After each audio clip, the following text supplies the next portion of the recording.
a maior fraqueza de cada campeão do UFC. E antes de ir para a lista, vou pedir todo aquele ritual do YouTube para você deixar o seu like nesse vídeo, deixe seu comentário aí, se inscreve no canal e vambora. A começar pelo primeiro campeão, Joshua Van, categoria peso mosca. E a maior fraqueza do Joshua Van, na minha opinião, é a falta de teste no grappling.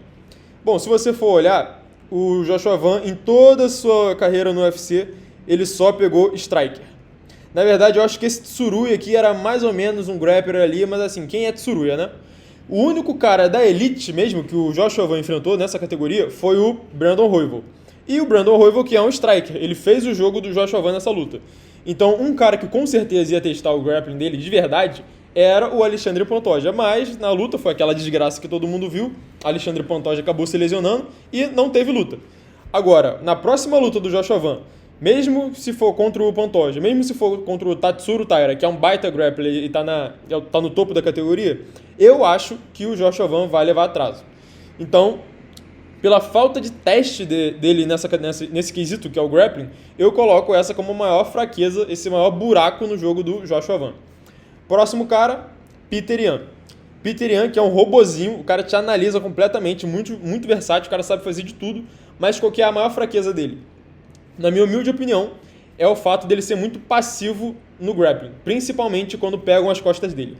Em todas as lutas que ele perdeu, com exceção daquela contra o Sean O'Malley, ele perdeu porque o pessoal ficou agarrando as costas dele. Foi assim na luta contra o Magomed Magomedov, lá fora do UFC. Foi assim na primeira luta do Sterling, que ele estava levou atraso no primeiro e segundo round. E no terceiro round, quando ele começou a virar, aí chegou no quarto round e deu aquela merda lá da joelhada. Aí beleza, teve a revanche, foi a mesma coisa. O Sterling conseguiu amarrar ele por vários rounds, só ficando nas costas do Yan. Aí ele perdeu pro Sean O'Malley, né, uma luta que foi só em pé, mas foi uma decisão bem contestável. E na derrota dele contra o Merab foi a mesma coisa. O Merab agarrando ele, principalmente nas costas, e ele deixando, fazendo nada. Muito ao contrário de caras como o José Aldo, por exemplo. O José Aldo, quando tu agarrava nele, parecia que tu vinha pegando fogo. O José Aldo se debatia, parecendo até um peixe fora d'água, negando completamente o grappling da rapaziada.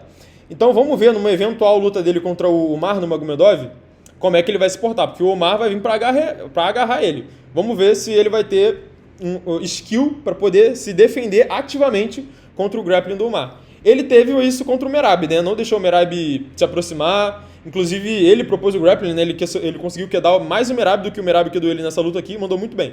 Agora, contra o Omar, vamos ver se ele realmente fechou esse gap do wrestling. Próximo cara, Alexandre, tô pensando no Alexandre Pantoja. Alexander Volkanovski. E o maior problema do Alexander Volkanovski hoje, na minha humilde opinião, é a idade. Pô, o cara é monstro no grappling, monstro no striking, cardio insano, ritmo insano, mas a idade chega pra todo mundo, né, galera? Então, se você for olhar o retrospecto dele aqui, o cara fez uma guerra contra o Islam Makhachev, lutaça, depois brutalizou o Yair Rodrigues, e aí fez aquela burrada, né, de aceitar uma luta em cima da hora contra o Islam. Hoje a gente fala que foi uma burrada, né, mas se ele tivesse vencido, pô, o cara seria um gênio. Acabou que ele foi nocauteado brutalmente. E aí ele voltou muito rápido até, só 4 meses depois, poderia ter descansado um pouco mais de tempo, né? Mas ele voltou rápido contra o Ilia Topuria, foi brutalmente nocauteado de novo. E aí ele voltou contra o Diego Lopes e levou um knockdown nessa luta aí, coisa que não é muito comum, né? O Volkanovski ficar levando um knockdown pra lá e pra cá, o cara sempre teve muito queixo. Mas já são 3 lutas em sequência que ele cai, de bunda no chão. Contra o Diego Lopes ele conseguiu se recuperar, recuperou bem, inclusive, venceu bem o Diego Lopes. E agora ele vai lutar com o Diego Lopes de novo. Cara que tem mão dura. Diego Lopes, com certeza, né? Tá trabalhando nisso, tá melhorando com o passar do tempo. E o Volkanovski não dá pra dizer o mesmo, porque o cara já tá com 30 e todos os anos e aí, será que ele leva outro knockdown do Diego Lopes? Será que ele é nocauteado dessa vez pelo Diego Lopes? Eu acho que não, tá? Eu acho que o Volkanovski ainda consegue ganhar do Diego. Mas ele já tá naquela idade, naquela fase da carreira que daqui a pouquinho, ó, vai ser um nocauteado que a gente não vai nem ver. Tomara que ele vença o Diego Lopes e se aposente. Não tem que provar mais nada pra ninguém. Apesar de que ele já falou que não quer se aposentar, né? Enfim, vamos ver.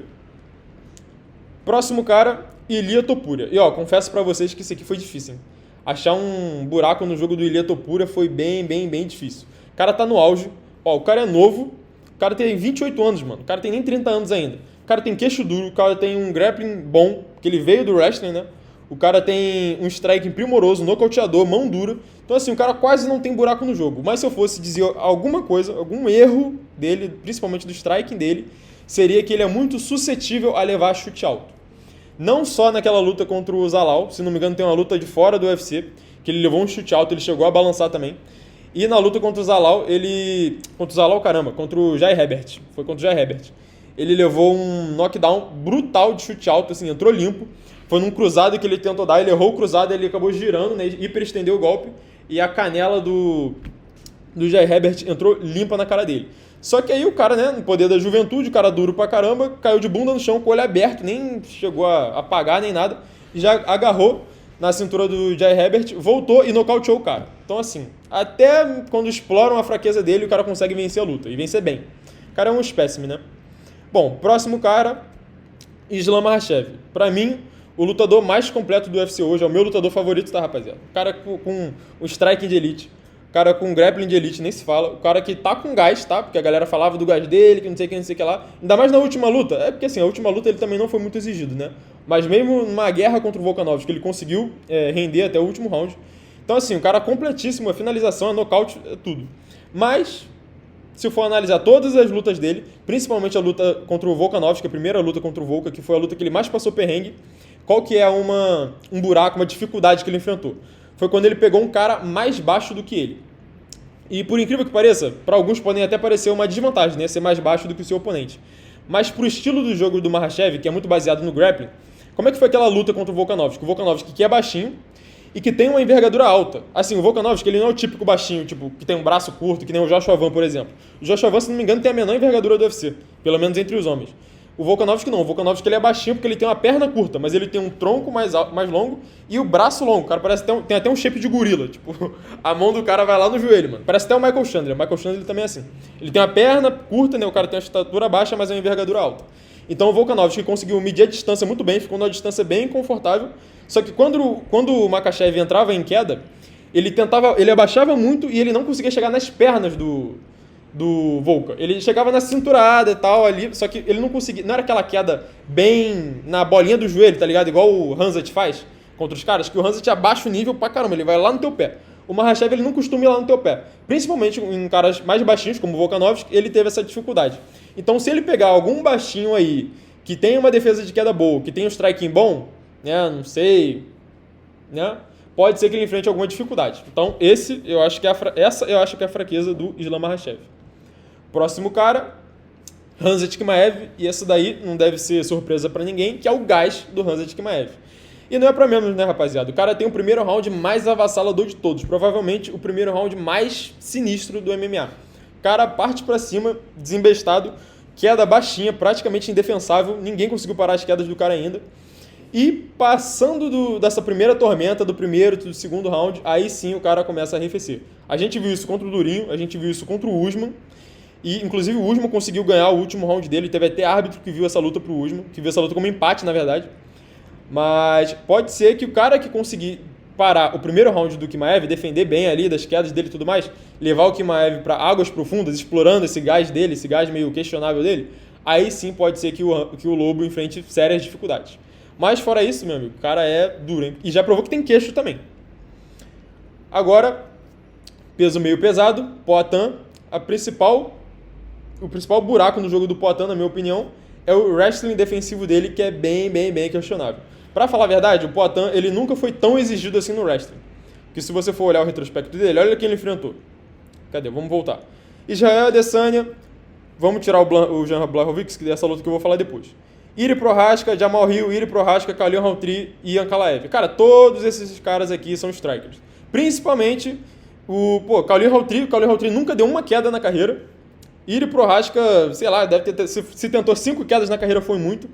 E o Ankalaev, por mais que ele seja um daguestanês, o cara tem pouquíssimas entradas de queda em toda a carreira dele. Inclusive, nessa luta aqui, ele venceu do Poatan em pé. O cara tentou poucas quedas e as quedas que ele tentou foram mais quedas para instaurar uma dúvida na cabeça do Poatan. Não foi aquela queda para realmente fazer um chain wrestling, ficar emendando queda atrás de queda. O cara não fez isso. A estratégia dele não foi essa. Foi mais para mixar bem. Então, o cara conseguiu mixar um grapplingzinho com um strike e conseguiu vencer do Poatan. Agora, essa luta aqui dele contra o Jan Blachowicz, Cara, foi uma luta que eu fiquei muito preocupado, porque no primeiro round o Poatan não fez absolutamente nada. Porque o Jan Blachowicz, assim que começou a luta, já correu em cima do Poatan, já agarrou ele na cinturada, depois foi para as costas e ficou ali o round inteiro. O Poatan não fez nada. Inclusive teve gente falando que poderia ser um 10-8 pro Blachowicz e tal. Inclusive essa decisão aqui foi uma decisão dividida, né? Mas é porque o Jan Blachowicz não foi tão agressivo assim. Se ele tivesse batido mais, poderia ter arrancado um 10-8 para cima do Poatan. Mas ele só ficou nas costas do Poatan ali, e o mesmo erro lá do Peter Yan que eu falei. O cara ficou muito passivo. Ficou lá aceitando, se defendendo e tal, mas não fez nada, não produziu nada. Então o maior buraco no jogo do Alex Poatan, pra mim, é o wrestling defensivo. Passando pro próximo cara aqui, Tom Aspinall. Pra mim, o maior buraco no jogo dele é quando ele encontra um cara que consiga ser páreo duro com ele na velocidade. Porque em todo mundo que ele pegou no UFC, ele era o cara mais rápido. Então, contra o Curtis Blades, contra o Volkov, contra o Pavlovich, o Tom Aspinall era o cara bem mais rápido. O cara parece um peso médio. Porém, quando ele lutou com outro cara que também parece um peso médio se movimentando, não só na velocidade dos golpes, mas na velocidade da movimentação dentro do octógono, de bater e sair, movimento de cabeça e tudo mais, que é o caso do Ciro Gane, aí ele se embananou. Essa luta aqui, ela infelizmente terminou por uma dedada no olho. Inclusive, eu podia fazer essa piada, né? Que o buraco no jogo do Tom Aspinall é dedada no olho. Mas não, vamos falar sério aqui. Antes dessa luta terminar pela dedada, foram 4 minutos e meio de luta, né? Praticamente um round inteiro. E durante o round todo, cara, o Tom Aspinall não viu a cor da bola. Não conseguiu se aproximar, não conseguiu tocar no Ciro Gane. Foram poucos os golpes que ele conseguiu conectar. E já tinha levado vários jabs, vários diretos, né? O nariz já estava sangrando, estava levando um verdadeiro atraso. Tanto que eu acho que se essa revanche rolar, eu coloco o Ciro Gane como favorito. Acho que ele consegue sim vencer do Tom Aspinall pelo que a gente viu nessa luta. Valeu? Então, foi basicamente isso, minha opinião sobre cada buraco no jogo de cada campeão no UFC. Se você concorda, deixe seu comentário aqui. Se você discorda, comenta também, fala aí qual é a sua opinião. Deixe seu like, se inscreve aqui nesse vídeo. Valeu e até a próxima.